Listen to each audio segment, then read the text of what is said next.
Dicen de mí que soy una planta herbácea, vamos, una hierba. Mi tallo es de color verde y tiene pelos erizados que no pinchan ni hacen daño. Mis pétalos semicirculares, de un rojo vivo e intenso, están algo arrugados antes de la floración. Florezco durante la primavera y el verano, y mis estambres acaban en unas antenas de color violeta. Yo me llamo Teresa, tengo 9 años, mis cabellos son rubios, mis ojos verdes, vivo en Valencia con mis padres y tengo un hermano mayor que estudia en Barcelona. Este es un fragmento de La Amapola, primer cuento que leí de Teresa Ruiz. El baile de los erizos es su último libro y he tenido el placer, junto con Pilar Dassí, psicoanalista, y Daniel Aguilar, diseñador gráfico, de poder aportar mi granito de arena para que se hiciera realidad. Teresa Ruiz Soler vive en Castellón, en el grado de Castellón.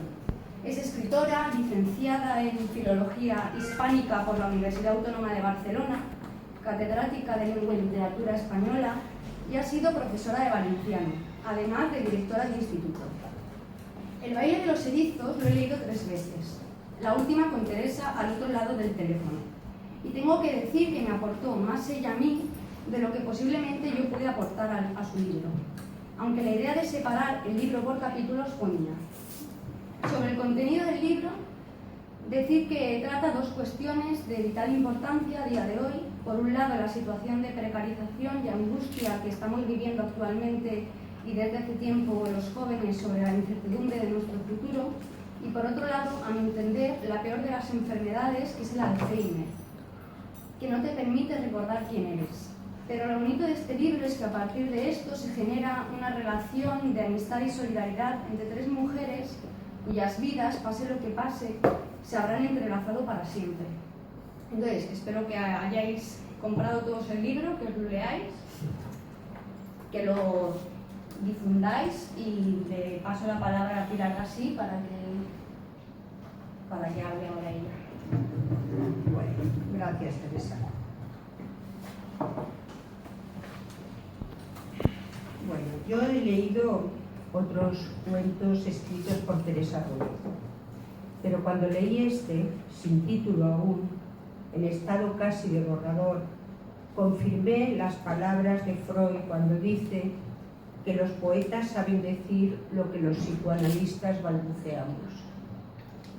No es que yo no lo supiera, que lo sabía, es que cada vez que me encuentro con algo bien escrito, se repite la convicción. Teresa cita a José Luis Borges al principio del libro. Lo cito yo también.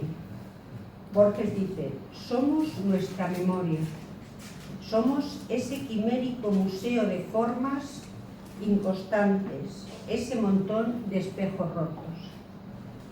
Yo añadiría que somos producto de las huellas de la memoria en el inconsciente freudiano y el nuestro. El descubrimiento del inconsciente fue un acontecimiento que cambió el discurso. No es que no estuviera allí ya, estaba en la filosofía, estaba en la historia del pensamiento, pero también estaba en la literatura, pero fue Freud quien lo nombró.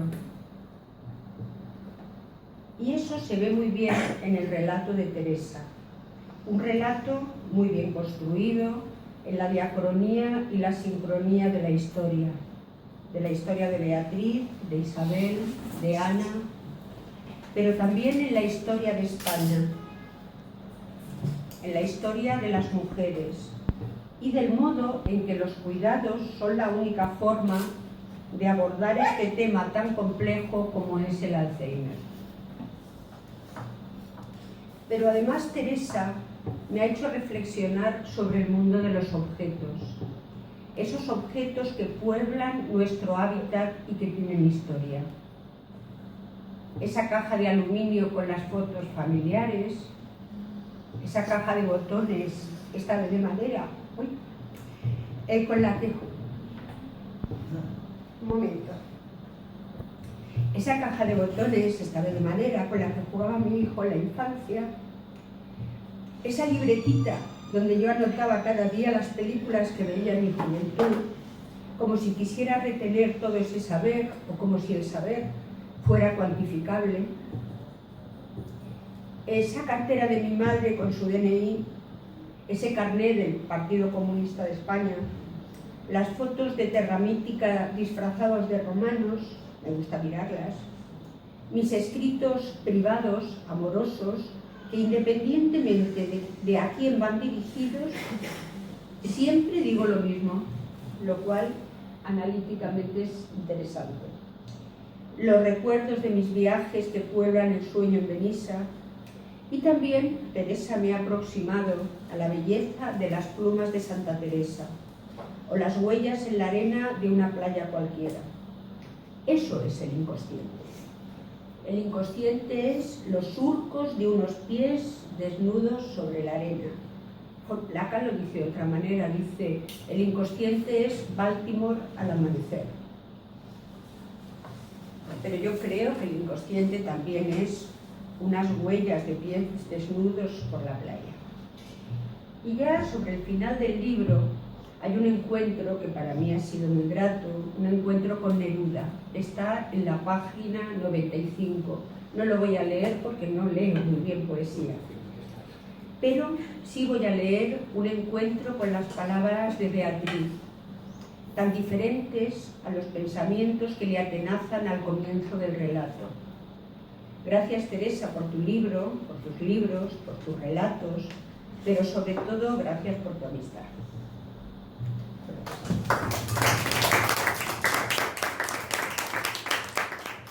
Voy a leer las palabras de Beatriz, de la página 99. Sentí una profunda alegría porque en la vida es muy difícil encontrar a unas personas como Ana y Isabel, que a pesar de los avatares de su propia existencia, se quisieran tanto, que fuesen tan generosas, tan leales y tan fieles a una amistad que, desde el principio, había estado llena de obstáculos. Había tenido mucha suerte al encontrarlas y poder compartir sus vivencias, sus experiencias, sus ilusiones y su cariño. Sobre todo su cariño, que ahora estaba lleno de silencios que Isabel trataba de llenar. La luna alumbraba parte de la playa y mi camino, un camino que ahora empezaba a transitar. No sabía lo que encontraría al final. Pero esas dos mujeres lo habían llenado de esperanza y de ilusiones. Y yo con mi nueva vida, pues eso. Quería darle las gracias. Como Carlota O'Hara nunca tengo un pañuelo al lado cuando toca. Pues yo aquí que no pide. Yo sí. ¿No os acordáis de Carlota O'Hara y lo que el viento se llevó, que nunca tenía un pañuelo a mano? Pañuelo a mano. Bueno, le paso la palabra a Daniela.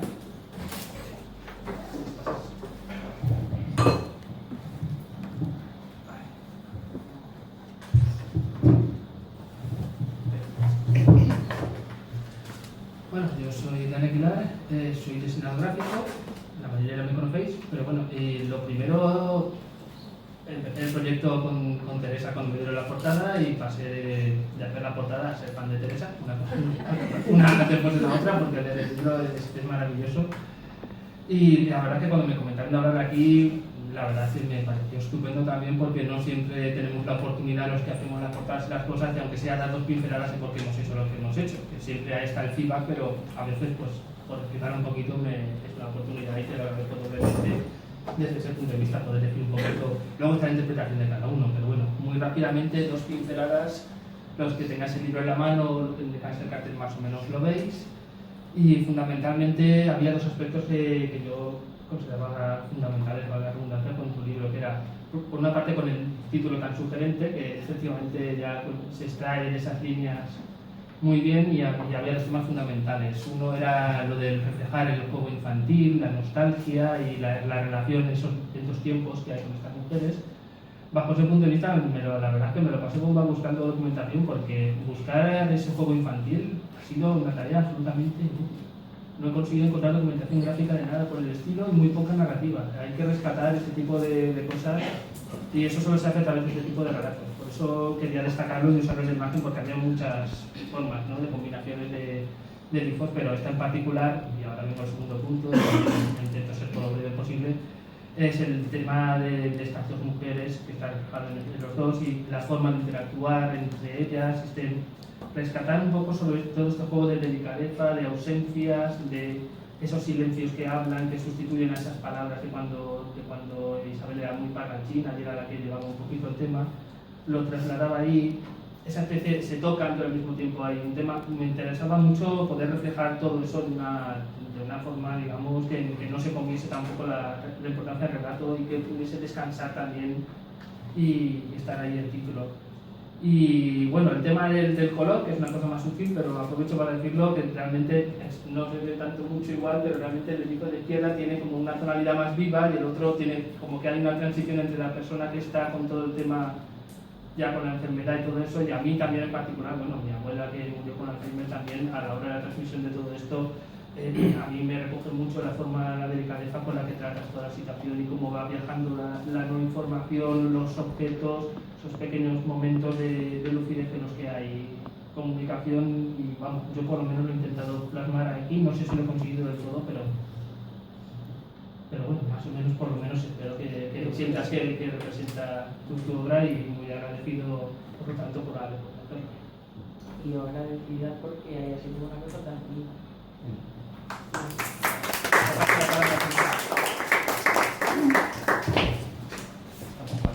Sí.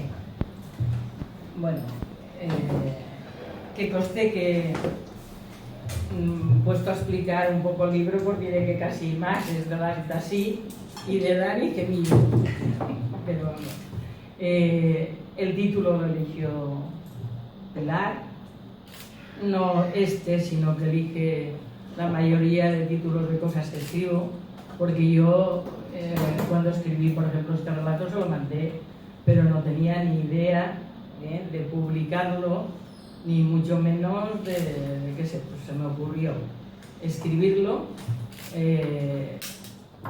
Lo pensé en el duerme vela ese que hay antes de acostarse durante muchos días. Después, yo es cierto que cuando me pongo a escribir tengo mucha actividad y me es muy fácil hacerlo, cosa que a veces a otras personas les cuesta más. Yo cuando tengo la idea, pues escribirlo surge sin pensarlo. Si es que gracias a Pilar, gracias a Teresa por la conexión y por la que hicimos las dos por teléfono, que fue muy ilustrativa, por la separación en capítulos, porque yo había escrito un relato seguido. Es verdad que este relato yo lo presenté a un concurso de relatos de mujeres que convoca el Ayuntamiento de Castellón y entonces te tienes que ceñir a un número de páginas y a un tema determinado y te constriñe mucho a la hora de hacer el relato porque tú lo presentas a un premio que se supone que quieres ganar, pero vamos, como llegó el momento en que eso no ocurrió y eligieron otros, no sé ni los que eligieron porque tampoco me interesé, lo dejé dormir como suelo dejar dormir muchas cosas que tengo escritas. Yo las dejo en el ordenador y de vez en cuando digo, voy a leer esta, que la continuaré, que no la continuaré, que la dejaré, pero la mayoría de veces la dejo. Y lo dejé dormir durante bastante tiempo. Hasta que un día me encontré con Miguel, que había sido vicedirector conmigo en el Instituto de Benicassim, y me sorprendí cuando me dijo que su hija tenía una editorial. Entonces me dijo Miguel, pero ¿y tú no tienes nada escrito? ¿No vas a publicar nada y tal y cual? Yo digo, pues sí tengo cosas escritas, pero la verdad es que no había pensado publicarlas. Y bueno, eso fue en verano y hasta días antes del 8 de marzo que el Aula Debate, que es una asociación a la que yo pertenezco de mujeres, le concedió el premio a Marta, la editora de ACEN, Pues ese día, cuando la presidenta me dijo, es que nadie quiere venir a decirle a Marta que le hemos concedido el premio, que tú me acompañarás, yo digo, pues sí, yo te acompaño. Y cuál fue mi sorpresa cuando llegamos allí y estaba lleno de gente. Pero ese día sí que cogí el relato y se lo di a Marta. Y entonces Marta me dijo, yo lo leeré, que era pocos días antes, y el 8 de marzo te daré la contestación. Y el 8 de marzo pues me dijo, pues sí, vamos a publicarlo y publicarlo enseguida. De hecho, en abril fue la primera edición, la que tenéis vosotros, es la segunda. Y bueno, es un relato y os lo han explicado ellas. Yo no sé qué añadir más a esa circunstancia. Sí que puedo hacer una cosa que Pilar no ha querido hacer, y es en un momento determinado recitaros el poema de ella. Eso me encanta, te lo voy a pedir. Página 95, creo que es. Sí, 95.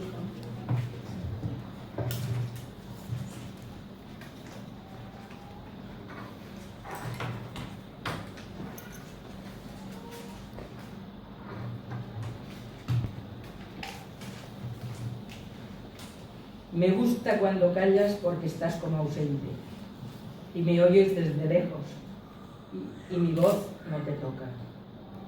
Parece que los ojos se te hubieran volado y parece que un beso te cerrara la boca. Como todas las cosas están llenas de mi alma, emerges de las cosas llena del alma mía. Mariposa de sueño, te pareces a mi alma y te pareces a la palabra melancolía. Me gustas cuando callas y estás como distante, y estás como quejándote, mariposa en arrullo, y me oyes desde lejos, y mi voz no te alcanza. Déjame que me calle con el silencio tuyo. Déjame que te hable también con tu silencio, claro como una lámpara, simple como un anillo. Eres como la noche, callada y constelada. Tu silencio es de estrella, tan lejano y sencillo. Me gustas cuando callas porque estás como ausente, distante y dolorosa como si hubieras muerto. Una palabra entonces, una sonrisa bastan. Y estoy alegre de que no sea cierto.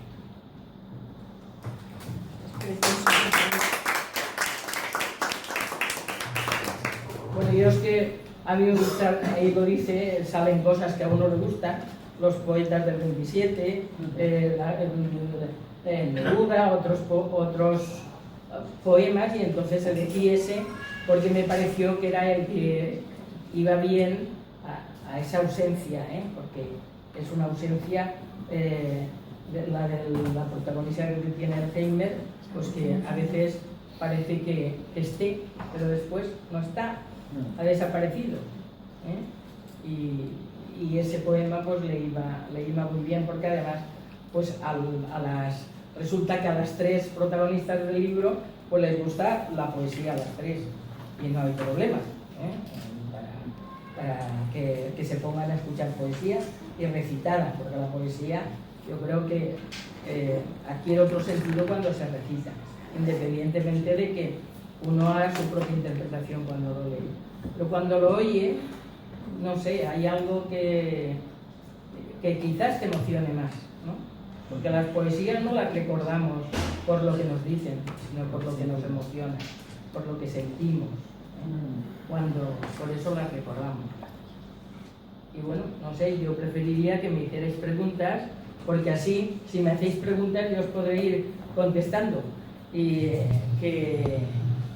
Yo, Teresa, sí, te quería. ¿Quieres cerrar la puerta, por favor? Más que preguntas, bueno, sí que tengo una en concreto, pero porque empiezo por ahí, por la película, porque hay una película que teje una complicidad de estas mujeres de siempre, y no la he visto. Es una película preciosa. Vale. Ah, No te digo. Primero, acerca de la película, que la quiero ver, aparte la tengo subrayadita, de eso que me hago yo listaditos. Yo me lo hago de lo que tengo pendiente por hacer, entonces tengo como hileras siempre. ¿Cuál es el título? Es Lady sin... En francés y en español se titula La última primavera. La última primavera. Y bueno, ya te lo he dicho en privado y te lo digo en público, que a mí me emocionó mucho, me ha tocado a nivel personal, además, ya lo sabes, el relato y tu construcción. Quería destacar algo que cuando nosotros decimos que algo es contingente, ¿no? Que a veces cuesta explicarlo, y que tú pienso que lo narras muy bien en la construcción del relato, porque la vida es lo que pasa fuera del guión, ¿no? Y entonces ese encuentro que es inesperado y totalmente imprevisible, como desencadena también por la puesta en acción del deseo de cada una de ellas. Y entonces, otra reflexión también, que la respondes en la página 90, es cuando a veces hacemos cosas, ¿no? Ponemos en marcha nuestro deseo y nunca sabemos realmente qué efecto va a tener en el otro, ¿no? Nos la jugamos, hacemos algo en palabra, en acto, pero eso lo hacemos en nuestro lado, pero nunca sabemos qué va a pasar. Me parece que está muy bien recogido por ti cuando está Isabel pensando, ¿no? Dentro de sí misma, y dice, no sabe nunca, me hago las gafas, pero bueno, no sabe nunca si su emoción es la página 90. Tú lo leerías mucho mejor, Teresa. No sabe nunca si su emoción es por la película, por los recuerdos o por la música, ¿no? Pero hay algo que está conmovido en ella. Luego en la página 98, cuando describes eso que es tan difícil de hacer, como es el deseo, y dices que haces decir a Isabel que creía en el deseo, que es el que nos hace caminar hacia aquello que queremos realizar. Porque ninguna, te cito, ninguna de nosotras nos quedamos con los brazos cruzados ante esa contingencia. Fuimos al encuentro de lo que consciente e inconscientemente deseábamos. Me parece una forma preciosa, limpia, muy sintetizada de recoger lo que puede pasar de un buen encuentro, de la contingencia, de lo inesperado, de lo que está fuera de guión. Y entonces te lo agradezco enormemente. Y luego también, como te he dicho en privado, te he dicho dignidad, pero para mí es muy importante este significante en relación al abordaje del mayor, de los mayores, ya en general, pero luego muy en particular con personas que tienen Alzheimer. Y cuando hay un abordaje tan bonito, has hecho poesía, pues me parece que es algo, se convierte en algo bello, ¿no? Cómo se puede rescatar la dignidad del sujeto, así que gracias. De todas maneras, si alguien quiere ver la película, yo la tengo en mi casa. Yo la quiero ver. En DVD, es decir. Y si alguna vez habéis oído sonar mi teléfono, esa es la banda sonora de la película. La que interpreta Joshua Bell, el mejor violinista que hay en este momento, de los mejores del mundo, yo diría que el mejor. Y la película es una preciosidad. Me parece que la pasaron por televisión una vez, pero no lo recuerdo. Yo tengo, ya te digo, que tengo el DVD. Y ahora después, si me aclaro en el teléfono, os pondré la melodía, que es la que llevo yo.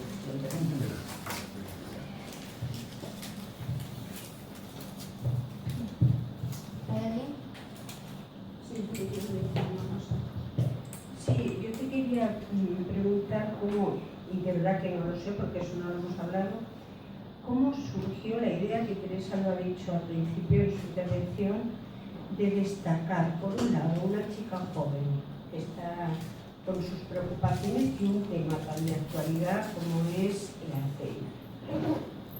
Bueno, el tema de la chica joven es una preocupación que yo tengo constante en mi vida. A mí me resulta insoportable ver que la generación más preparada de la historia de este país esté la mayoría sin trabajo o realizando trabajos pues, que no corresponden a sus conocimientos y a sus estudios, etc. Y entonces resalté el hecho de Beatriz, una chica que con una licenciatura y máster, etc., se tiene que ir de camarera a Londres, ¿no? Y a eso le uní pues, lo de la viudedad de la madre para hacerlo más más sabroso, en el sentido de que bueno, había dos frentes a los que ella tenía que decidir. El elegir a Beatriz para que ella encontrara la caja, no sé cómo se me ocurrió, pero creo que venía por ese hecho de que algo había que salvar de la gente que no tiene trabajo, ¿no? Y al final hay algo que se salva ahí, ¿no? Porque ya ves lo que hace Isabel. No lo contamos todo porque si no, si lo contamos cuando vayan, ya no les hará mucha gracia, ¿no? Pero sí. Y por eso aparece en el relato, y no aparece en el relato como un elemento que está apoyando a los otros dos, sino que es el eje vertebrador de todo el relato. Sin Beatriz no hay relato, ¿eh? Sin la tenacidad de esa chica no hay relato, ¿eh? Porque si ella dice, ¡guau! Y eso resalta algo que a mí que creo que tienen los jóvenes, que es esa tenacidad por conseguir lo que quieren, y que además no deben perderla nunca, deben mantenerla, ¿eh? La juventud es la que más debe mantener esos valores, independientemente de que la gente más mayor también los sigamos manteniendo. Sí, porque me has contestado esa parte, pero no a la del Alzheimer.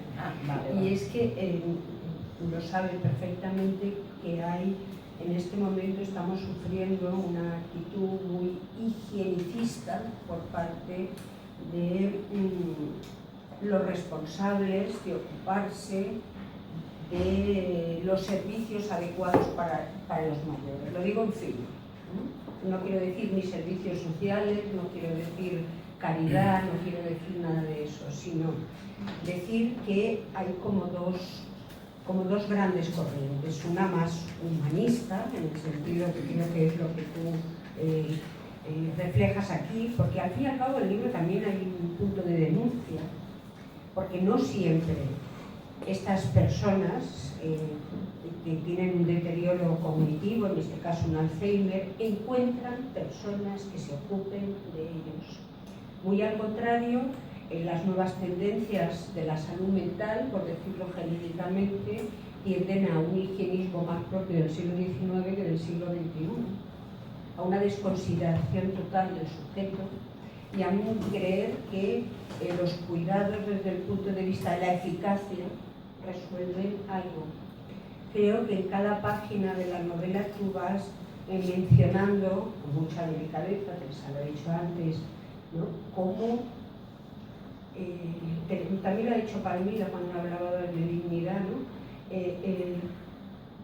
Cómo cualquier, lo que ahora se llama diversidad funcional, que nos encontremos en la vida, hay un modo de tratarlo donde el sujeto no pierda la dignidad como persona, sino que al contrario, la recupere al 100%. Porque ¿qué sabemos en realidad? Y tú lo dices en un momento del no sé si llamarle libro, cuento, poema, novelado, no sé.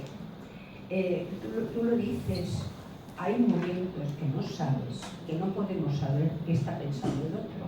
Pero es que eso no pasa solamente en el Alzheimer, pasa habitualmente en los encuentros y desencuentros de los humanos, pasa en los desamores, pasa en las atribuciones al otro de bondades o maldades de nuestras intenciones, pasa constantemente.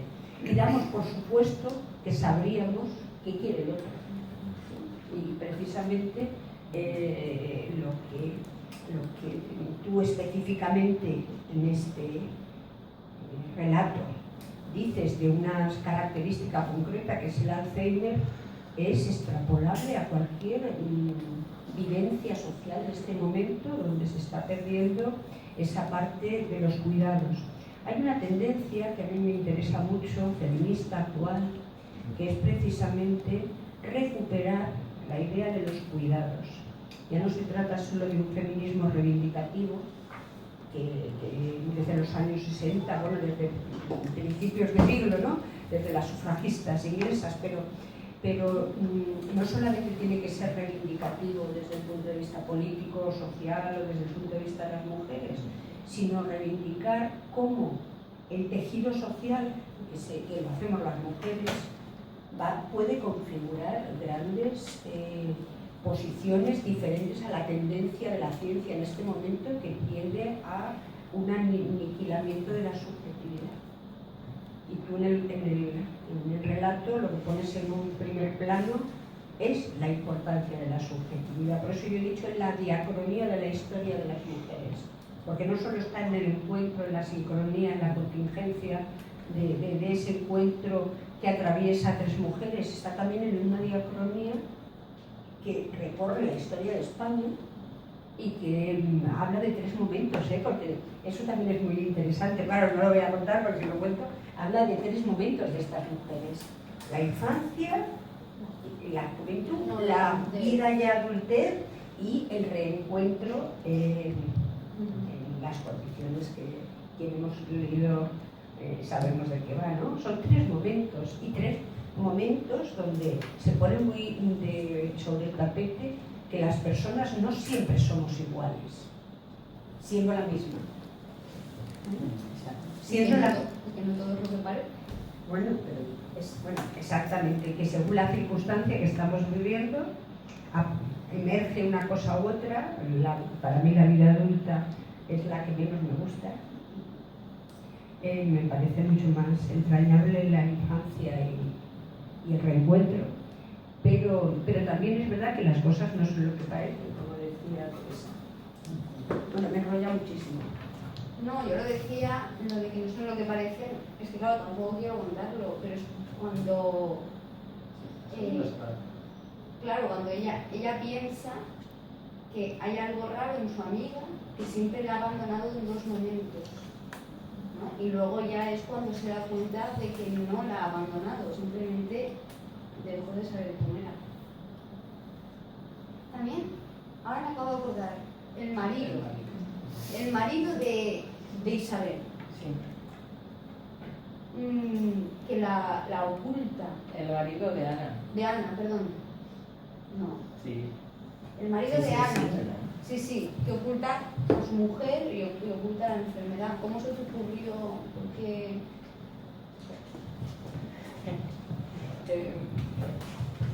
Sobre eso, bueno, hay cosas que uno observa y ve, y yo creo que quienes escribimos siempre partimos de observaciones y de vivencias que tenemos quizás a nuestro alrededor o que un día hemos visto y tal y cual.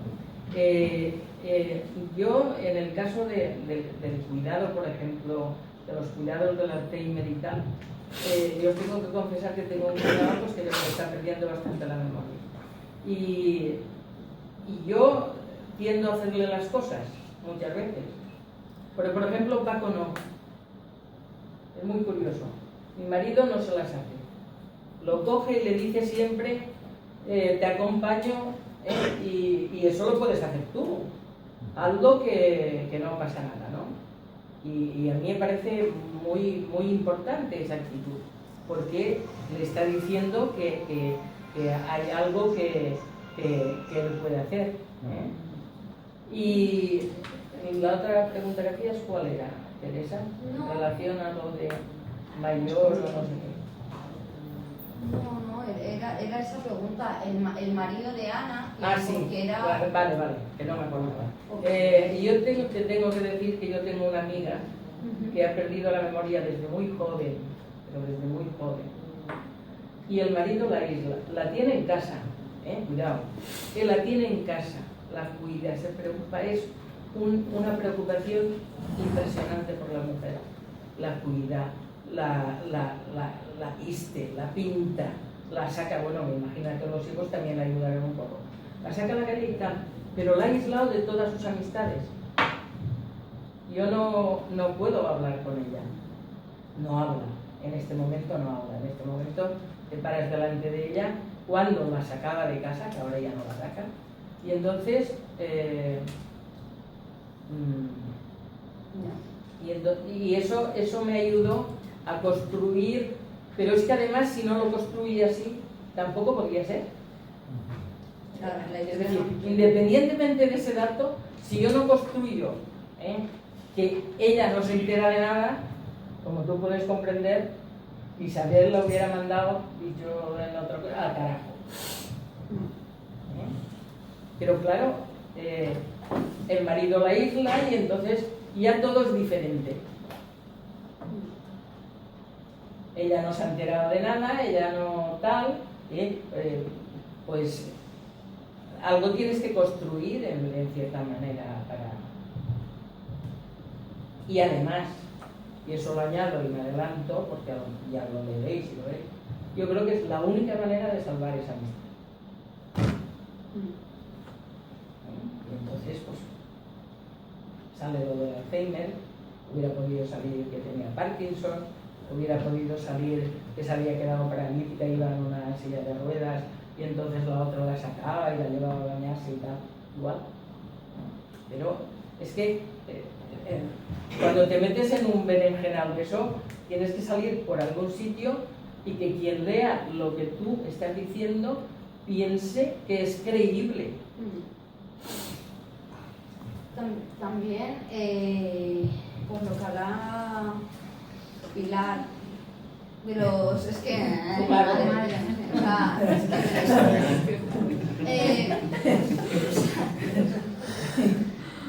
no, por lo que hablaba mi madre de los cuidados, ¿no? Las tres se necesitan porque, claro, por un lado, es que, ¿sabes lo que te digo? Es que los nombres los asocio al revés. Para mí, Ana le pega a la niña. Isabel le pega a la señora Alzheimer. Yo digo un cacao mental que con mucho me Transposición de nombre. Sí, Tendrás que mirarte, ¿no? Eso. No, es que da igual, sé que lo tengo aquí, pero es que no hay manera. Es Beatriz, Ana es la señora, Isabel es la amiga Pues cuidadora. sí, pero no... Que conste que yo cuando pongo los nombres no los pienso mucho. No los pongo arbitrariamente. Beatriz Eso te lo es digo. la chica joven. Sí. Isabel es la amiga de... O sea, la que tiene Alzheimer es Ana. Sí. Vale. Isabel Sí. es la amiga. Vale, lo que quería decir, ¿no? Por el tema de los cuidados, ya no es solo que Isabel... No, es que no hay manera. A ver, un momento, que Isabel cuide a Ana.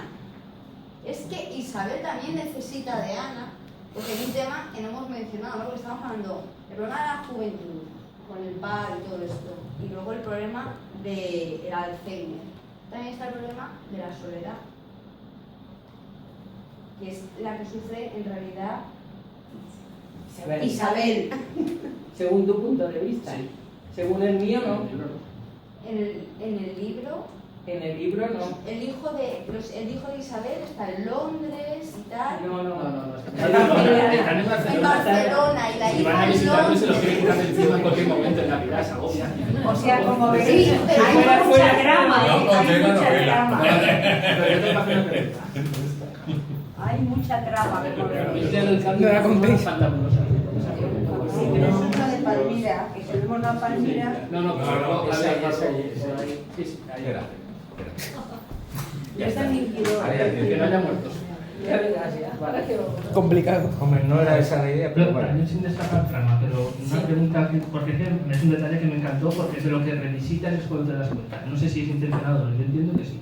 Que es que en la caja de Ana, esa caja que es un mensaje en una botella desde una prisión, que es una caja muy actualizada porque tiene correos electrónicos de esa segunda visita que hay allí, y que realmente cuando lo haces pensando en ella, o sea, realmente es que esa es una carta que hace antes de terminar La de carta perder, robada es de... antes de terminar de perder la cordura, por así decirlo, en que piensa es ella y su forma de sea porque la relación se quedó sin cerrar como ella quisiera o porque su única esperanza lo cierra de esa forma. Y ese detalle la verdad es que me gustó mucho porque lo piensas después. Tú no te sorprendes, dices una caja correos, pero cuando revisitas la lectura es cuando te das cuenta del valor de esa primera caja y que Isabel, hasta que no abre su caja, no la llama. Es el acto de hacer abrir la caja lo que le hace a ella poder afrontar la situación y realmente volver a intentar darle una oportunidad. A mí la simbología que hay, más allá del tema infantil, sino el mensaje que intenta darse cada una desde porque la forma que tienen de intentar hablar con ellas a través de esa caja, porque es de las pocas cosas que todavía están ahí flotando, la verdad que me gusta mucho. Algo de que inventarse para... Sí, lo que ha dicho ahora Dani me ha evocado precisamente, lo he dicho, la carta robada. Todo el mundo conocéis el cuento de Allan Poe, la carta robada. Y recuerdo que Lacan dice, lo importante de la carta robada no es el contenido, es el sobre. Lo importante es el sobre. Porque es en el sobre, porque lo que ponía dentro de la carta, sabéis que es una historia de infidelidad de la reina, que se trata de que el rey no se entere y entonces coge el primer ministro y roba la carta y va a la policía y busca en todas partes, pero como la policía es imbécil no la encuentra en ningún sitio. Y bueno, la cuestión está que de esa carta lo importante es quién la posee. Ella deja la caja, alguien recoge la caja, por eso he dicho que es también misterio, creo que aquí lo pone, pero lo importante no es el contenido, es el mensaje en el sobre. Y creo que eso, bueno, a desarrollar porque es muy bonito. Y yo quería decir otra cosa respecto a ocultar o no las enfermedades. Cuando estabais contestando me acordaba de dos personas ilustres de este país, uno fue presidente del gobierno, Suárez, y otro fue presidente de Cataluña, Maragall, y dos formas diferentes de tratar las familias esta cuestión, ¿no? Suárez creo que fue una de las personas más maltratadas de la historia de la enfermedad mental. Estuvo, ¿lo pone? No, sí.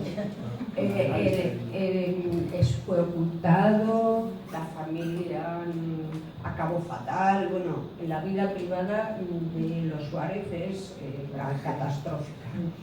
Y luego, en cambio, está la actitud de los Maragall, con esa actitud tenaz, de respeto, de considerar que lo que estaba en juego no tenía importancia, que lo importante era Pascual.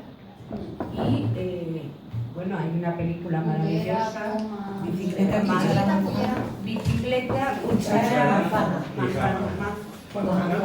Es un test que te hacen al principio, le haces preguntas y luego te dicen, ¿te acuerdas? Un mini mental de esto. ¿Cómo? Es un test, el título del test que te hacen neurológico. Exactamente, del test que te hacen. Bicicleta, Es una película que yo os recomiendo. ¿La habéis visto vosotros? A mí me suena de que la hemos metido. Pero ese mundo comenzamos solo. Pilar, hay otro también, la de Jordi. Jordi Soletura.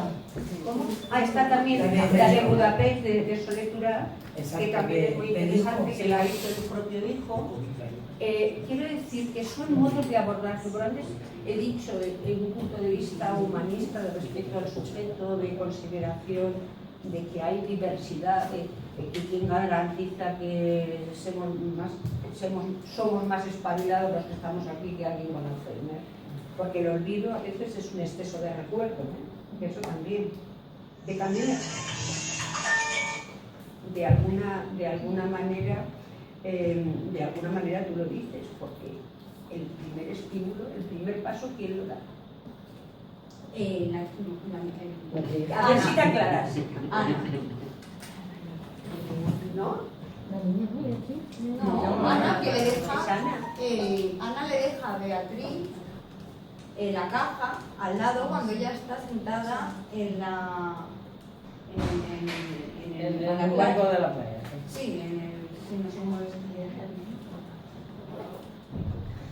¿Por qué se avergonzaría las familias de las personas que no responden a los patrones establecidos por el discurso social? Teresa, ¿por qué? Porque se avergüenzan, yo qué sé, porque yo los derechos de este libro, que no lo he dicho, están cedidos a una asociación de familiares del Alzheimer, muy concienciados, ¿verdad? Y se quejan, pues, por ejemplo, de que no hay residencias para enfermos de Alzheimer, concretamente porque tienen que ser tratados de otra manera que ir a una residencia generalista. no pueden tratarnos igual. Entonces, fue idea de Marta, la editora, no fue idea mía. Como veis, todos son ideas de vosotros, yo casi tengo poquitas, pero vamos. Y la gente, pues, yo creo que se avergüenzan porque eso de perder la memoria es algo bueno, la gente se avergüenza de cualquier disfuncionalidad que tiene el otro. Y si es en su familia, quizás más. Marta, por ejemplo, que tiene una disfunción del 65% cerebral. Cuando hice el escrito para el día de la mujer que le dieron el premio, lo primero que escribí fue: una persona que cuando te manda un currículum te dice lo primero, te escribe que tiene una disfuncionalidad del 65% cerebral, así, yo digo, entonces ya te da la pista sobre lo que tienes que decir, porque esa persona ha integrado completamente en su vida ese hecho, y en la vida, bueno, sus padres y quien haya sido, independientemente de lo que hayan vivido. Esta gente lo mostró, la niña fue al instituto, a la universidad, hizo el doctorado, etcétera, etcétera. Pero en general la gente, por lo que yo veo por la calle y tal, pues tendemos a eso, lo normal, entre comillas. Pero eso también está cambiando y creo que es un problema social importante. Por ejemplo, los niños que hace 40 años nacían con cualquier tipo de deficiencia eran sustraídos de lo social, metidos en casa y esperando a que se murieran, poco más o menos, según la cuestión. En cambio, hoy yo creo que hay más concienciación social y los niños se escolarizan, los niños se intentan sacar adelante.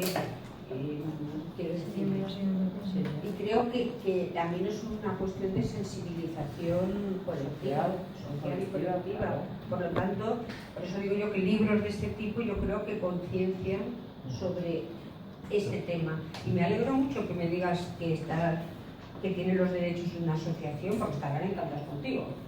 Pues sí, pero lo que pasa es que yo que quiero hacer propaganda y he pedido que me hagan entrevistas en varias televisiones locales y tal, pues les llamo y no tengo información. Y no voy a ir a una televisión si no tengo suficiente información para hablar de los temas que a ellos les acucian y les preocupan. Ya me han llamado a una televisión, tengo una amiga que puede hacer que me hagan una entrevista en periódicos de Castellón. Y yo estoy parada porque la verdad es que hablé con él, el que es el presidente provincial, que vino a la presentación del libro y que explicó que no sé si diagnostican cada minuto se diagnostica o cada 3 minutos un caso de Alzheimer, y allí estuvo muy bien, estuvo explicando, pero yo no tengo información. A ver, yo tengo información sobre el Alzheimer, pero sobre la situación del Alzheimer en la ciudad de Castellón en este momento, que sé que no tiene nada, pero no voy a ir a la televisión y decir, es que tenían una residencia que se llamaba La Pineda y la han cerrado. Para eso no voy. De todas formas, ya que dices eso, yo sí que quiero hacer un apunte teórico al respecto. Primero, es cierto que el Alzheimer tiene que ver con un mayor envejecimiento de la población en general por la calidad de vida y el estado de bienestar. Pero también es cierto, y esto lo escribí yo hace muchos años, es más, a mí sí se me sacó el Levante con un titular que decía: Pilar Dassí dice que a las mujeres antes las quemaban en la hoguera y ahora las matan con medicamentos. A la titular así de grande. Yo lo que dije es que uno de los problemas de las mujeres en este país, hablo de este porque sé que lo conozco, es el exceso de medicación que toman las mujeres. Tú sabes lo que yo pienso al respecto. Y es cierto que hay correlación entre la cantidad de medicación que toman las mujeres a partir de los 30 años, que se angustian, no que nos angustiamos, yo creo que no conozco a ninguna mujer que no esté angustiada de alguna manera. Están hipermedicadas, con la sorpresa que llevaría es de que cualquier operación, cualquier situación especial, hay grandes problemas porque les entran síndromes de deprivación, porque eso es muy silencioso. Las mujeres se medican con su médico de cabecera. No, y además tú hablas a lo mejor con ciertas mujeres. Recuerdo que una vez estaba yo en una consulta y hablé con gente que era del mismo pueblo y me quedé alucinada. Todas medicadas. Porque resulta que a una se la había vuelto el marido, a otra no sé cuántos, y entonces nos pusimos a hablar y de pronto me dicen, todas toman tranquilamente. Yo digo, pero vosotros sabéis qué estáis haciendo.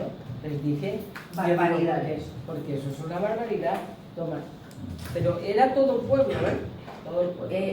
Ahora al contaré una anécdota, una noche en el hospital con un accidente de una prima mía, un accidente muy grave, llego allí, todas medicadas. Ese fue el motivo por el cual di la conferencia en el Club Levante en torno, y el periodista sacó ese titular tan horroroso, porque yo no dije eso, es verdad que lo dije, pero no lo dije como lo más relevante, ¿no? Sino que trataba de hacer un recorrido por la historia de las mujeres, donde las mujeres de alguna manera siempre están malditas.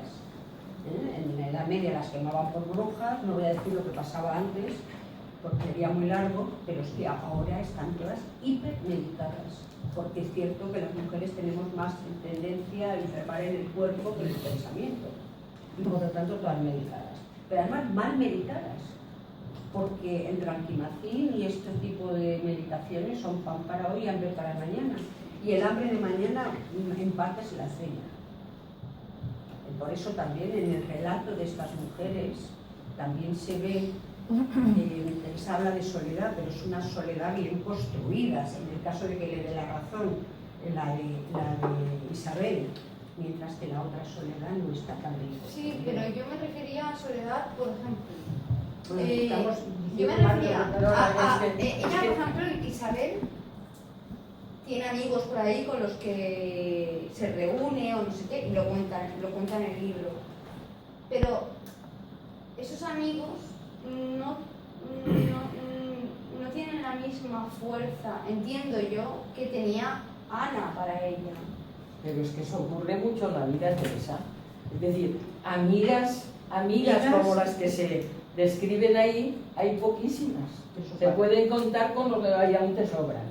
Y entonces, las otras son personas que vas a tomar un café, que charlas, que cambias impresiones y tal, que es lo que hace Isabel.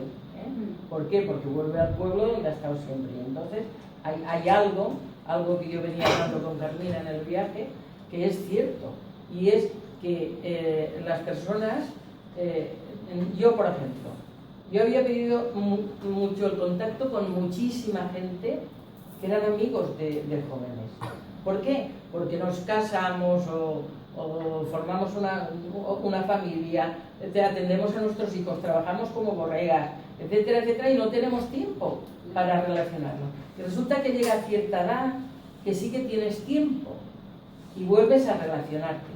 Y además te relacionas de otra manera, y yo te lo diría, te relacionas con el cariño a lo mejor que antes no había.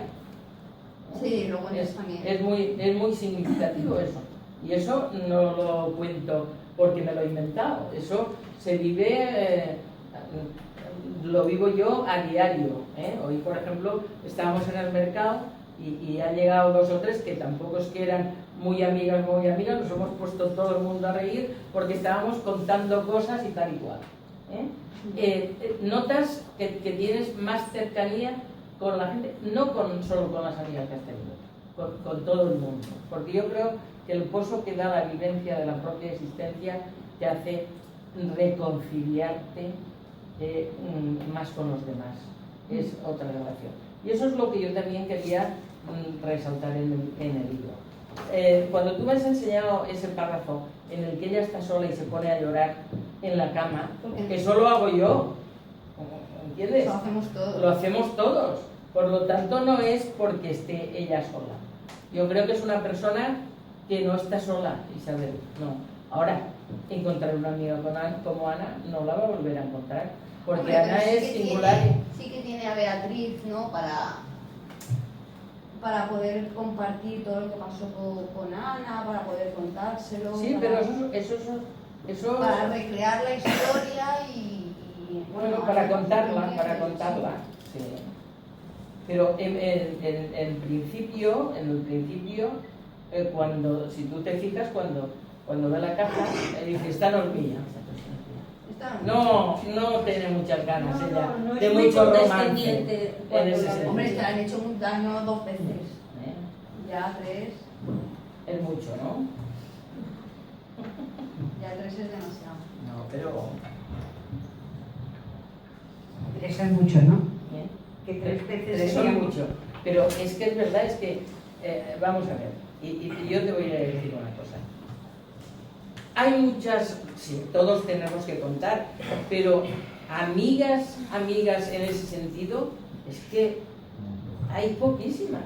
Tú te encuentras con las personas y a medida que vivirás, eso es especial, es una cosa especial. Porque si no fuera especial, Isabel no haría lo que hace. Porque si además tú te das cuenta que en el primer momento ella dice, yo te acompaño, pero nanay de la China, ¿eh? Ya. Lo que pasa es que cuando ve el panorama, pues una persona que ha querido mucho a otra no puede dejar de querer a la gente. A la gente, bueno, yo hablo desde mi percepción de lo que es el amor, el amor en todas sus manifestaciones. Cuando se quiere a una persona, uno puede dejar de querer. Podrá estar con ella, podrá estar más cerca, pero por ejemplo en mí, yo hablo de mí, yo no puedo dejar de querer a la gente que he querido. No puedo. Siempre la quiero. Y la quiero de otra manera, la tengo lejos, no la tengo cerca como la tenía, etcétera, pero la sigo queriendo. No de la misma manera, pero el amor está ahí. Yo os quería hacer una pregunta, no para que la contestéis, pero pues si lo habéis pensado. ¿Qué creéis que puede tener que ver todo lo que estamos diciendo con un libro que se llama El baile de los erizos? ¿Dónde entran los erizos en esta película? ¿Qué pensáis? Yo creo que sí. A ver, dilo. Por la paradoja del erizo, que cuanto más gira a alguien más daño le hace. Schopenhauer. Eso es Schopenhauer. Schopenhauer sabe claro lo que decía, ¿no? Que las relaciones en lo social es como los erizos, que entonces cuenta la parábola de... Bueno, lo cuenta Freud, esto lo recoge Freud de Schopenhauer, pero no tiene nada que ver con esto. Y es que tenían frío y se acercaron para darse calor. Exacto, los cuerpos fines. Pero, claro, estaban demasiado cerca y se pinchaban. Se separaban y entonces tenían frío, se acercaban hasta que encontraron la distancia adecuada. Posición para no hacerse daño. ¿Tú crees que tiene que ver con eso? ¿Alguna cosa más que se te ocurra? A ver cuándo de marineros sois.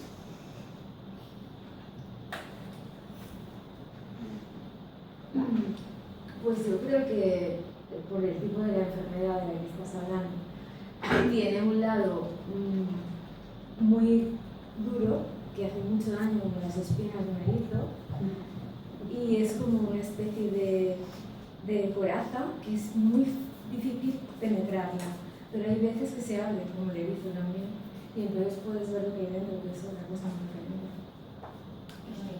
Interesante, pero con esto escribes otro libro. Casi. Por eso puedes escribir otro libro, ¿no? Entre la metáfora de los cuerpos fines de Schopenhauer y lo que tú has dicho. Eso lo utilizaba yo para dar por conferencias de coeducación. Cuando se me invitaba a la conferencia. Lo que a mí me ha gustado mucho es eso de los dos colores. Sí. De los cuerpos. Bueno, eso de los erizos, como no soy de mar mucho, pues yo el otro día vi un reportaje en televisión, en la primera a las 8 unos reportajes sobre la Tierra, ¿no? Y entonces lo estaba viendo y me llamó la atención que en Asturias pues van a coger lapas. No sé si sabéis lo que son las lapas, que se quita y tal igual, y dice que son sabrosísimas y que tal y todo eso. Bueno, pues en mi infancia yo en el grado, vivo en el puerto de Castellón, el grao era un sitio idílico, tú podías ir a donde te diera la gana, ¿no? Y entonces nos íbamos siempre pues, a donde había rocas, a las escolleras, bajábamos y cogíamos lapas y erizos. Y los erizos, si tú los dejas boca abajo, están quietos, no se mueven. Pero si los pones con la boca hacia arriba, también están quietos. Pero nosotros, para divertirnos un poco, cogíamos sal y se la poníamos en la boca. Y entonces se ponían a bailar. Bueno, nosotros le llamamos un baile, ¿no? Que no es un baile, empezaban a moverse, pero nosotros eso le llamábamos baile, que bailaban los erizos. A mí era una cosa de pequeña que me hacía mucha ilusión cuando veía a los erizos moverse, porque si no, estaban ahí impasibles diciendo, esto nos van a pegar o algo así, pero después, pues no. Ten en cuenta que la época que yo te digo, los erizos no tenían el éxito que tienen hoy día. Hoy día los cogerían y los venderían y los servirían en grandes restaurantes y todas esas cosas, pero en aquel momento no se nos ocurría comernos un erizo. Las lapas sí, pero los erizos no. Por eso se llama, por eso Pilar le puso el título del baile de los erizos. Dice, yo me reía y ella se enfurruñaba y se enfadaba conmigo, pero cuando subía con las manos llenas de lo que había pescado, nos sentábamos las dos en el suelo para comernos las lapas y hacer bailar a los erizos poniéndoles salir por encima. Corrían como posesos y a eso nosotras le llamábamos baile. De ahí que le digas aquel final que no puedes dejar de echarle sal a la vida. Exacto. Y bueno, es un recuerdo infantil, ¿no? Es un recuerdo infantil. Entonces, Porque mira, gracias, porque también el relato está lleno de recuerdos infantiles. Sabéis, vosotros lo que sabéis, o si no lo tenéis que saber, de que un sujeto se compone por lo que olvida y recuerda de su infancia. No es que sea falso lo que uno recuerda, es que la memoria es selectiva. La memoria es selectiva y nos constituye lo que somos. De hecho, dos personas que han vivido la misma experiencia de niños no la recuerdan igual, no la narran igual. Y la cuentan diferente porque la impronta, lo que quedó como huella, como marca, incluso en el cuerpo, es diferente, ¿no? Y creo que aquí hay muchas cosas, porque está eso, pero las meriendas, por ejemplo, es otro tema. No hay nada para un niño, no hay nada más importante que la hora de la merienda. ¿O no? O no, claro, cuando se salía del Cuando se sale del colegio, se va a por la merienda. y a ver los dibujos. Sí. Bueno, lo de los dibujos en aquella época no había televisión. Pero bueno, sería sí, equivalente a los dibujos de hoy. Sí, bueno, no, era algo calle. más importante, después a la calle. A la Pero calle. durante la merienda, yo recuerdo, por ejemplo, que mi abuela siempre nos contaba cuentos. Siempre. Y después la calle, claro, la calle, porque entonces se podía salir a la calle. Exacto. Y ahora no se puede salir en ningún sitio a la calle. Si no te vas, por ejemplo, a Lida, aún hay calles que no pasan coches y entonces se puede salir, pero si no, no. Pues, hacerme un cuento de la hora de la merienda antes y ahora. Bueno, ya os podéis poner. ¿Tú? Ya os podéis poner, no hay problema.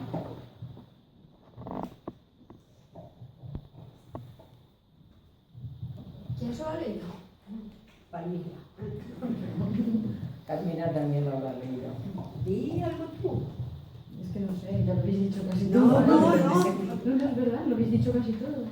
Hay una cosa que me llamó mucho la atención, que me han dicho que me tengo que agradecer a Teresa. Cuando dividiste el libro en episodios, el paso del primer episodio al segundo me encanta. Porque en el primero habla, creo que la voz, no la voz, es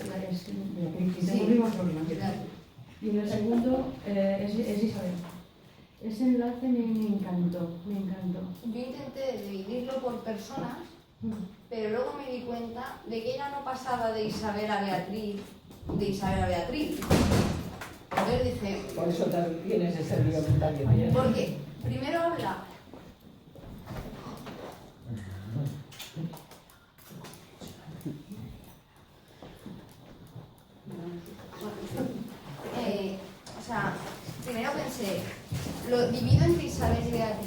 pero luego me di cuenta de que empieza, digamos, Isabel, Toma, Beatriz, empieza Beatriz. Empieza Beatriz, pero luego Isabel está muchas veces. Entonces ya lo dividí como cuando hacía un cambio de escena, se me ocurrió ahí, o cuando era ya el día siguiente, o cuando paraba ya de hacer algo y ya pasaba otra cosa. Y no sé, creo que permite Que me das tu pararte un poco. Pero no me acuerdo. Sí, porque mientras lo buscas, porque Fue también, muy buena correctora, es cierto, ¿eh? porque también yo no sé si los que lo habéis leído habéis tenido esa sensación, pero yo a veces me paraba. O sea, iba leyendo y de repente decía, un momento, me voy a poner una lavadora. ¿No? Es una cosa que hago algunas veces con algunos libros, no corto en cualquier momento, sino en algo que me penetra o me invade de alguna manera, necesito una pausa.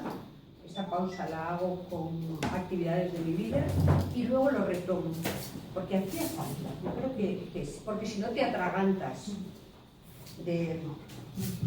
Y creo que en ese sentido está bien cortada. Sí, muy bien. Sí, sigue. No, es verdad, es verdad. Las dos se llaman Teresa, son iguales. Estuvimos por teléfono. Iguales no, somos diferentes. Qué manías tiene esta mujer, ¿eh? De que somos iguales. Mira, Pues fue una conversación Gracias por a Teresa teléfono. me di cuenta de que en el colegio tenemos mucha tendencia a poner comas. Puedes ponerme, yo soy muchísimo. Puntos suspensivos. Todo el día poniendo aire comas. A mí me encanta ver puntos suspensivos. Si yo ponía las comas, que empezabas con inclusiones. Ahora ya lo tengo ahí clavado. Pero es cierto que cuando escribes un libro tienen que leerlo varias personas y corregirlo. ¿Eh? No una persona o dos, sino varias personas. Porque se pasan muchas cosas y ahí a unos se nos ha pasado una que no voy a decir. ¿Mira? Sí. He visto un punto y punto. ¿Eh? Varias, pero una, por ejemplo, se tienen que encontrar el viernes y después se encontrar el miércoles. ¿No? Y es un gazapo que me lo explicó una sobrina mía de la edad de Teresa, que son los que se fijan bien en las cosas. Porque yo ya, esas ya a veces se me escapa, ¿no? Entonces la gente joven, la que se da cuenta, por eso para mí Pilar lo había leído, el libro lo había corregido 2 o 3 veces Marisa, que es una compañera mía, profesora de lengua y literatura. También, bueno, ahora ya está jubilada. Que por cierto me dijo que igual venía hoy. Sí, pero no ha podido venir. Y aún así, porque las correcciones que ella hizo, pues se te pasan y además después lo imprimes, lo vuelves a pasar, lo subrayas, vuelves a encontrar cosas. Por eso es interesante que sean personas que no hayan escrito el libro los que lo miren y lo corrijan desde el punto de vista de la construcción, ¿no? Eso me parece muy interesante. Y ya digo, que los jóvenes, como ven más, Porque ven más los jóvenes. se dan más cuenta de esas cosas que nosotros. Eso hay que aceptarlo. Tú, que cuando te haces mayor, un poquito más mayor, ya no... ¿Tú ves igual que veías antes? No, pero puede ser un fallido que tú tengas que encontrarte el lunes y te encuentres el miércoles, por algo lo habrás escrito. Por algo lo habré escrito, pues porque me debí equivocar. Mira. A veces un cigarro se los funciona. Sí, a mí vino Ana, que es mi sobrina, no la Ana esta, porque esa no sería capaz de decirme muchas cosas, y me dice, tía, tú ya has visto que pones ahí en el libro, porque claro, se lo han comprado todos, y como es para lo del Alzheimer más, y me dice, ¿tú has visto que se tenían que reunir, que Isabel y Beatriz quedaron el viernes y resulta que después se ven el miércoles? Y yo digo, no me digas, Ana, por favor. Y sí, me lo enseñó y era verdad. Y a colación de que habéis dicho que las dos son Teresa y que normalmente citáis a otra Teresa en psicoanálisis, No sé. La Teresa que se te interesa tanto que se interesa, ¿sabes? Sí, pero esa Teresa no tiene que ver nada con eso. No, pero por yo el amor de pregunto Dios. por si acaso. Por el amor de Dios.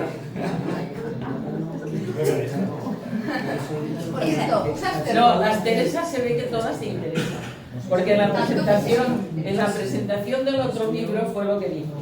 Y yo le pregunté después que me explicara por qué, pero ya sabes que ella es muy enigmática y no te explica nada que no quiera. Entonces, no me lo explico. ¿Eh? A lo mejor con los años me entero.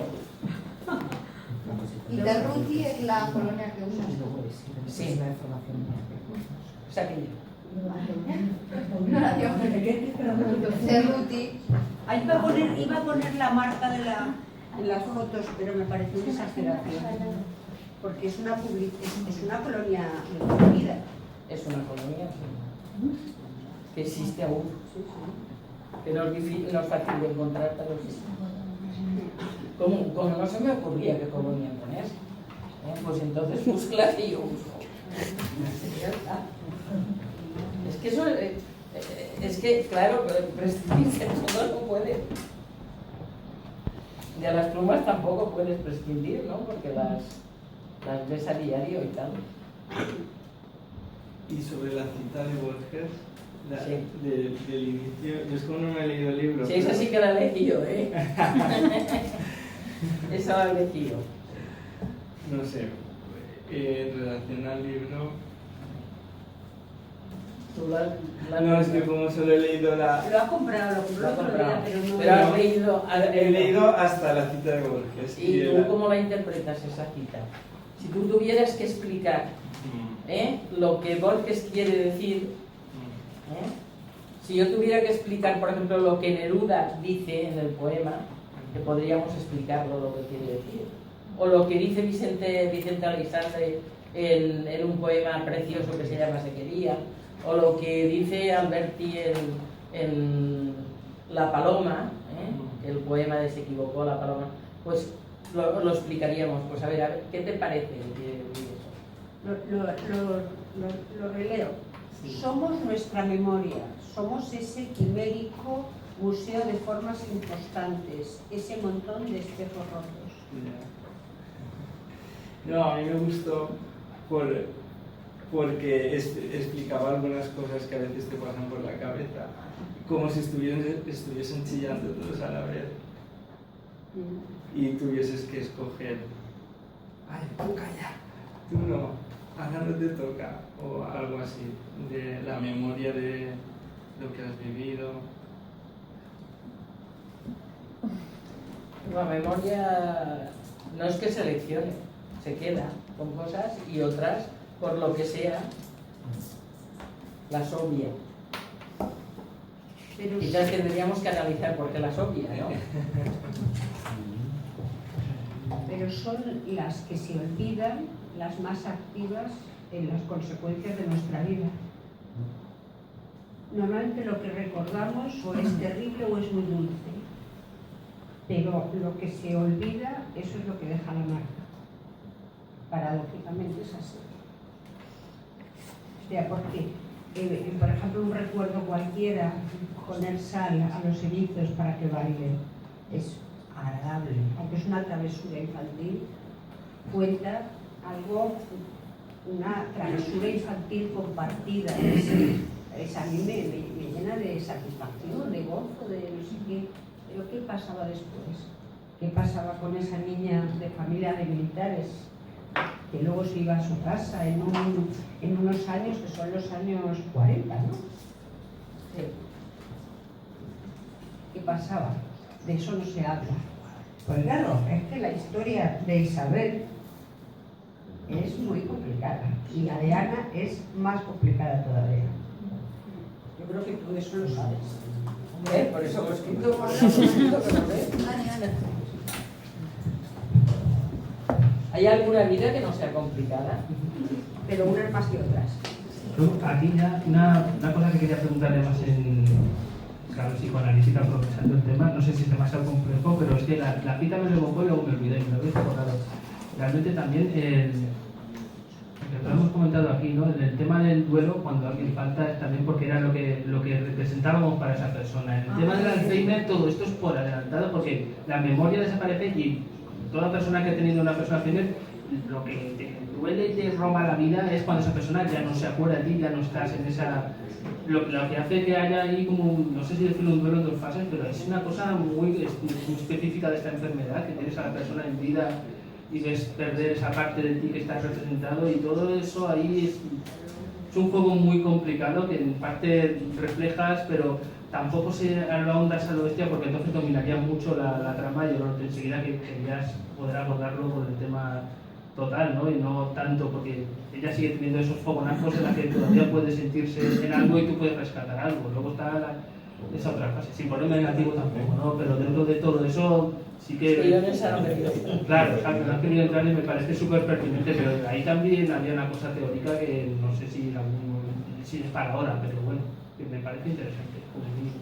Y que me lo evocó nada más leerlo, porque trampa, ¿no? Que sabía un poco de qué iba al principio. Es que hace poco, hablando del duelo, sacamos a colación que cuando hacemos el duelo no es exactamente por la persona que hemos perdido, sino porque por lo que hemos perdido de nosotros mismos perdiendo al otro. Que, dicho en psicoanalítico sería, hemos perdido el objeto que éramos para el otro. Y eso es muy importante, porque en este caso se ve cómo Isabel en su narrativa va doliéndose de lo que ella pierde al perder lo que ella es como objeto para el otro. Y como en los momentos de destello, esos que decía ahora Dani, los fogonazos de memoria, cuando se acuerda de las rosas, o se acuerda de las plumas de Santa Teresa, o se acuerda de alguna cosa, para ella es un reencuentro en cada instante. Y eso está muy bien narrado. Porque ella lo que está perdiendo, Isabel, está perdiendo no a Ana, sino lo que ella fue para Ana. Afortunadamente, en paralelo y en la misma, como en un raíl de tren, está Beatriz, que ella se instituye en alguien para Beatriz y Beatriz para ella. Es un triángulo amoroso entre mujeres precioso, al otro lado, porque Beatriz, en tanto que lo que pierde por un sitio lo recupera por otro, o sea, hay una relación al duelo muy bonita, que es, por otro lado, la única manera de superar un duelo, colocando en otro objeto aquello que nosotros éramos para el objeto que hemos perdido. Todo lo demás de medicaciones y todas esas mierdas, eso es mentira. Solamente hay una manera de superar un duelo, o de, como decía una amiga mía de Namarrés, o mercárselo, o sea, quiere decir, vivir con él, ¿no? Porque resolver un duelo no se resuelve nunca, pero sí no está presente en tanto que dolor todo el rato, y es constituyendo nuevos objetos de la dinámica entre uno y otro. Y ahí Beatriz es crucial, porque es el eje que marca. Bueno, nos ha gustado a los que lo hemos leído, ¿verdad? Se nota mucho. ¿Tenéis alguna pregunta? O Sabino no puede hablar porque no estaba, si no hablaría con Sabino, siempre habla mucho. Pero hay la gente joven, vamos. Los jóvenes que yo no tengo el placer de conocer. Y algunos ahora, tomándonos un vinito, los vas a conocer. ¿Os parece que nos tomemos un vinito ahora? Sí. Y tenéis a firma el libro que queráis, los que vayan a firmar. Un momento.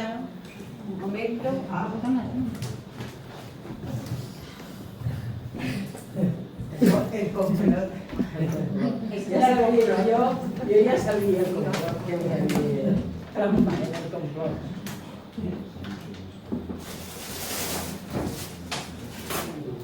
Lo voy a romper porque no puedo.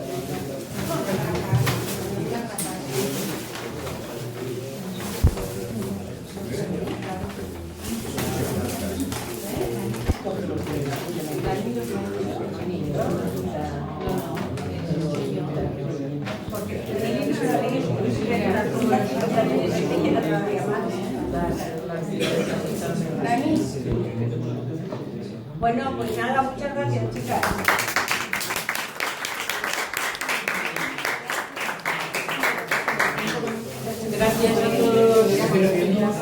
Gracias a todos. Gracias a todos por venir. A los que ya conocía, ha sido una tarde emocionante para mí reencontrarme con las personas del psicoanálisis que tanto han significado en mi vida y que siguen significando, y a los que os habéis incorporado a esta tarea tan preciosa, que ayuda a conocerse a uno mismo y a conocer más a los demás y a ver la vida de otra manera y a disfrutarla de otra manera, pues estoy feliz de estar aquí con vosotros. Lamento no poder venir más veces, pero las circunstancias de salud no me permiten hacer muchos pinitos. Mañana tenéis unas jornadas y bueno, yo sí os sigo, aunque no esté aquí. Entonces, pues ya me entero de lo que vais haciendo. Ya sabéis que a mí Pilar siempre me ha enredado. La primera vez que me enredó, digo enredó, no invitó, porque tú decías que me invitaron, pero no era verdad. Me enredabas. Bueno, la primera vez que me enredaste fue al poco de venir yo a Valencia, ¿te acuerdas? Que hicisteis aquellas jornadas en el Píos V. Oh, sí, en el Píos V ya sabía que estaban las azafatas Teresa y Olga, que tendría 9 años o 10. Y me dice, es que tenemos unas jornadas y yo quisiera que vinieras de invitada y que participaras, porque tal, porque cual. Yo digo, che, a mí no me líes porque yo tengo mucho trabajo. Estaba directora de América Sin entonces, y yo digo, y yo tengo mucho trabajo y no me líes. Sí, pero verás que sí, que te voy a decir. Al final me enredó de tal manera que no tuve más remedio que ir a las jornadas.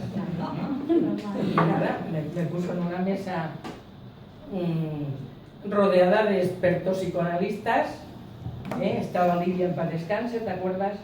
Mar Criado, eran respuestas psicoanalíticas a problemas de hoy. Respuestas psicoanalíticas a problemas. Y está en su casa, mi cartel, que es el grito de Moon. Sí. Y bueno, y después me parece que había un filósofo, ¿tal? Y yo hablé de Bisbal. Sí, y yo hablé de educación, me dijo que hablara de educación. Bueno, pues hablé de educación, pero claro, como empecé diciendo, ¿qué hace una mujer como yo en un sitio como este? Pues empezaron a reírse todos y no sé. De allí Elena, que conocía a Elena, ¿te acuerdas? Que estudiaba en la UCI Humanidades. Pues aquella después me invitó a una mesa redonda de un congreso que hacían de humanidades, que venían todos los de humanidades del Carlos III, de tal, de Madrid, a una mesa redonda también. Y después, ahora últimamente me enredó un día para que hablara de las fiestas de Castellón. Y además me dijo que venían a hablar de las fiestas de Alicante. Total, que cuando llego me encuentro en una sala llena de gente a tope, nadie de Alicante y solo los de Valencia hablando de las fiestas. Y los de Castellón. Y yo de Castellón. Bueno, eso fue un atraco a mano armada. Para ir al Senado. Y mi hijo me decía, pero que tú sabías todo eso. Y yo digo, yo no, pero si me había dicho que venían de Alicante y de todas partes de aquí no hay nadie. Aquí solo están los de Valencia. ¿Y yo qué voy a decir de Castellón? Unas fiestas tan diferentes. Bueno, pues esas cosas pues las hace conmigo y me las sigue haciendo, porque cuando necesitara cualquier cosa, tal. Para el Senado también me envió. Vamos, nosotros encantados. Al árbitro del Senado. Pero yo renuncié enseguida, Solo que salía elegida para ir en las listas, le digo yo renuncio. ¿Cómo que vas a renunciar? Tú no puedes renunciar. Yo digo, hombre, ¿cómo que se lo puedo yo no voy a ningún sitio porque, primero, le dije, eso os lo digo para que no sepáis. Yo digo, yo he hecho números y ni tú ni yo vamos a salir. Ir en una lista para no salir, yo no voy en ninguna lista. Así es que tú si quieres, preséntate, pero a mí no me pescas. Y seguiré haciendo de esas continuamente. Pero te presentaste y ganaste. Como por la marea esa que me mandaron, que iba a ganar yo si no me conocía ni Dios. A mí. Sabino no quiere hablar. Sí, yo no, tengo una pregunta. ¿Por qué estás menos fit tapando la victoria de Samotracia?